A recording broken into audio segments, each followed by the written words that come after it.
Hari ini secara resmi kami menyatakan kasasi terhadap putusan PT perkara 309. Kami sudah menyatakan kasasi secara resmi terhadap putusan pengadilan tinggi. Kita berharap dan posisi ini ya adalah keadilan di situ dan kepastian hukum. Ya, jangan yang sudah melanggar undang-undang PT terus kemudian dimenangkan lagi dalam proses ini. Dan kita berharap hukum menjadi panglima tertinggi untuk kita semua.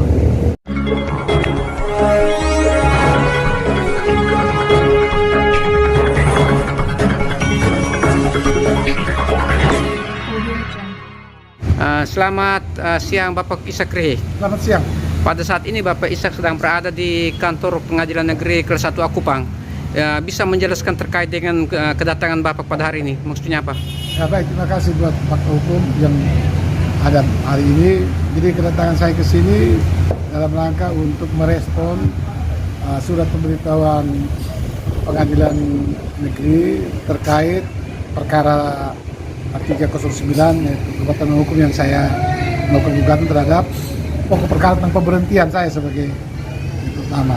Jadi hari ini saya menyatakan kasasi terhadap putusan Pengadilan Tinggi terhadap kasus saya. Bapak terkait dengan putusan Pengadilan Tinggi, tanggapan Bapak seperti apa? Jadi baik, kalau kita melihat putusan Pengadilan Tinggi, ada beberapa hal yang secara substansi itu kami keberatan. Pertama adalah bahwa Hakim Pengadilan Tinggi dalam pertimbangannya itu tidak mempertimbangkan dasar-dasar hukum tentang pemberhentian itu sendiri terkait pasal 105 Undang-Undang PT terkait syarat-syarat pembuktian. Itu kami anggap sebagai satu hal yang keliru dan bertentangan dengan hukum. Contoh misalnya dalam pembuktian hakim hanya mempertimbangkan kesaksian tanpa melihat bukti otentik yaitu akta rups. Akta rups itu sudah dengan jelas tidak menyebutkan alasan dan tidak ada kesempatan membela diri. Kan bertentangan dengan apa yang disampaikan oleh saksi. Nah, yang kedua, bahwa kesaksian dari saksi itu contoh saja dia menyatakan bahwa saya dikasih waktu 30 hari untuk membela diri. Itu kan tidak ada dalam undang-undang PT dan tidak ada dalam anggaran dasar. Bahwa 30 hari itu kan anggaran dasar mengatur tentang pemberhentian sementara direksi. Apabila tidak dilakukan rups, maka pemberhentian sementara itu akan dibatalkan. Bukan dalam konteks bahwa pembelaan diberi kesempatan itu tidak seperti itu.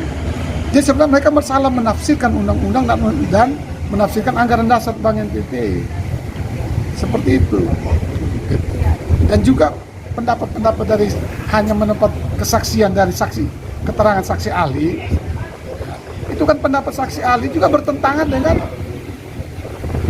undang-undang itu sendiri. Jadi tidak memenuhi syarat pemberhentian menurut undang-undang PT. Itu yang jadi persoalan. Kemudian dalam pembuktian bukan tidak memenuhi syarat-syarat pembuktian. Pembuktian itu kan akta itu bukti sempurna yang sudah mengikat. Bagaimana dikalahkan oleh hanya kesaksian? Bahwa dalam hukum perdata itu kan bukti surat pun posisi lebih tinggi daripada bukti saksi. Bagaimana hakim bisa menilai seperti itu? Ini kan berarti kan ada pertentangan hukum di situ. Dan kemudian lagi yang kita pokok perkara kita gugat ini kan pemberhentian di dalam rups. Ya kan? Tetapi kenapa yang dipertimbangkan oleh hakim adalah hal-hal yang terjadi di luar rups setelah saya berhenti. Seperti saya mencalonkan diri sebagai dirkep. Loh, saya juga mencalonkan diri sebagai komisioner OJK waktu itu. Kan tidak ada hubungan dengan, tidak ada relevansinya dengan pemberhentian itu. Bahwa pembelaan diri itu harus dilakukan di dalam rups. Bukan sesudah saya berhenti baru saya dikasih kesempatan 3 bulan. Tidak ada itu. Rujukan hukumnya mana? Undang-undang apa yang dipakai? Kan itu sudah keluar daripada undang-undang, aturan yang mengatur tentang pemberhentian itu sendiri. Jadi kalau bagi kami melihat bahwa putusan hakim ini melawan undang-undang itu sendiri gitu. Dan tidak memenuhi persyaratan dalam pembuktian itu sendiri. Jadi wajar kalau kami banding dan kami minta dibatalkan karena pengadilan negeri sudah mempertimbangkan semuanya dengan jelas. Contoh tadi terkait 30 hari, pengadilan negeri kan sudah mempertimbangkan itu. Kemudian kesaksian daripada saksi-saksi, pengadilan negeri sudah mengatakan bahwa kesaksian itu tidak tercatat dalam akta RUF sehingga diabaikan. Yang berikut lagi, bahwa kita sama-sama itu sudah datang menyerahkan akta RUF yang sama. Kami menyerahkan yang yang fotokopi, pihak tergugat menyerahkan yang asli. Sama. Berarti secara sah sudah mengakui bahwa dalam akta tidak ada alasan, tidak ada kesempatan bela diri. Kan tidak perlu dibuktikan lagi sebenarnya kalau sudah akta itu. Sudah fix itu. Jadi sebenarnya kita sudah mengaku ini persoalan. Gitu. Hanya dalam proses hukum ini, ya seperti inilah kenyataannya. Maka kita menyatakan untuk kasasi dan meminta pengadilan Mahkamah Agung untuk membatalkan ini putusan pengadilan tinggi yang bagi kami tidak sesuai dengan hukum, tidak sesuai dengan melampaui kewenangan, tidak sesuai dengan asas-asas pembuktian. Perbuatan melawan hukum sudah terpenuhi, PMA-nya sudah terpenuhi. Ada kesalahan apa? Melanggar Undang-Undang PT Anggaran Dasar. Kesalahannya apa? Tidak ada alasan, tidak ada kesempatan membela diri. Ada kerugian. Saya dirugikan secara material dan immaterial. Ada korelasi antara itu semua. Apalagi yang dipersoalkan. Sudah memenuhi semua. Bagaimana pengadilan negeri menyatakan tidak memenuhi hanya karena kesaksian saksi? Kan tidak bisa seperti itu. Makanya kita, kemudian yang berikutnya kan, hakim juga kurang mempertimbangkan tentang penyalahgunaan keadaan di situ. Pada waktu itu kan saya dalam keadaan psikologis yang sesuai penyalahgunaan itu dalam kondisi yang tidak baik, yang lemah. Karena sebelum pembuktian itu kan saya kan ada proses bagaimana saya dipanggil oleh tergugat satu dan memberikan ancaman, intimidasi dalam pencairan kredit, proses kredit. Saya dalam posisi yang lemah secara psikologis. Dan keputusan itu pun kan tidak punya, bagi kami itu kan tidak ada etikat baik dalam putusan itu. Bagaimana seorang dirut dalam putusannya itu memberi jabatan yang lebih rendah dari posisi semula, itu kan berarti kan bukan, tidak ada etikat baik di situ, melanggar etikat baik dalam asas etikat baik dalam perjanjian. Kalau melanggar etikat baik kan berarti harus batal demi hukum. Nah, itu kira-kira beberapa substansi yang kita coba kemukakan di kasasi ini. Kita berharap dan posisi ini ya adalah keadilan di situ dan kepastian hukum. Ya, jangan yang sudah melanggar undang-undang PT terus kemudian dimenangkan lagi dalam proses ini. Ya, kita berharap hukum menjadi panglima tertinggi untuk kita semua. Mungkin yang perlu saya tegaskan lagi bahwa perselisihan persengketaan ini tidak ada urusan dengan saya dengan negara, dengan pemerintah. Itu harus dikasih. Jadi kami tidak dalam posisi untuk melawan pemerintah. Kami dalam urusan sekarang adalah sebagai organ PT.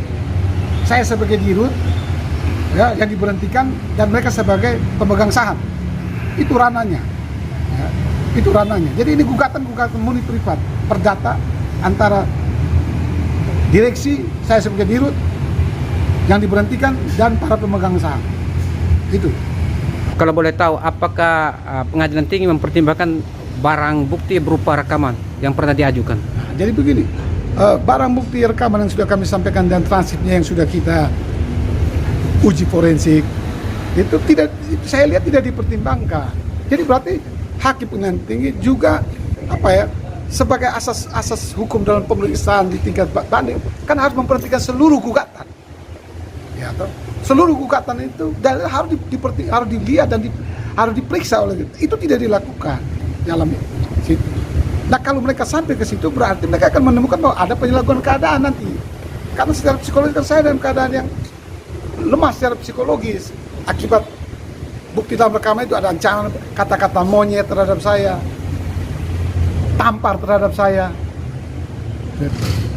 Itu kan sudah ada dalam rekaman itu semua. Gitu. Menyatakan kesanggupan untuk menyelesaikan kredit bermasalah, semua kredit yang menjadi persoalan kan ada di situ semua. Itu kan sudah kekerasan verbal itu sudah ada dalam keterangan ahli bahasa yang sudah memberikan keterangan dan sudah dibawa ke meja pengadilan. Tapi saya melihat dalam pertimbangan itu tidak dimuat sama sekali. Berarti hakim juga tidak menilai secara keseluruhan isi gugatan. Pokok isi gugatan tidak dipertimbangkan, tidak diberi pertimbangan semuanya oleh hakim. Padahal sesuai asas-asas penilaian hakim harus seluruh gugatan itu harus dilihat secara utuh. Kalau memang hal itu terjadi, menurut Bapak seperti apa? Ya sekarang kan kita sedang berproses hukum. Ya, kita berharap hakim tingkat kasasi Mahkamah Agung bisa menilai lebih adil lagi. Secara komprehensif ini persoalan. Kembali pada tugas pokok hakim, menilai seluruh gugatan. Sehingga hal-hal yang tidak diungkapkan dalam persidangan di PN dan PT bisa terungkap di Mahkamah Agung. Itu yang kita harapkan. Sehingga menjadi terang benderang ini persoalan. Itu yang kita harapkan. Terkait dengan kasasi ini, apa yang Bapak harapkan? Ya tentunya sebagai penggugat yang sudah dirugikan oleh proses pemberhentian yang sewenang-wenang tersebut, ya saya meminta keadilan saja. Bukan masalah uang, tapi martabat saya gitu. Saya diberhentikan dengan tidak ada alasan, kan siapa yang bisa terima? Dan tidak kasih kebebasan bela diri, siapa yang bisa terima? Pasti semua orang akan menggugat kalau itu tertiba oleh siapapun. Saya percaya semua orang punya hak menggugat. Semua orang punya kesamaan dalam hukum. Itu yang kita tuntut hari ini. Terima kasih. Terima kasih.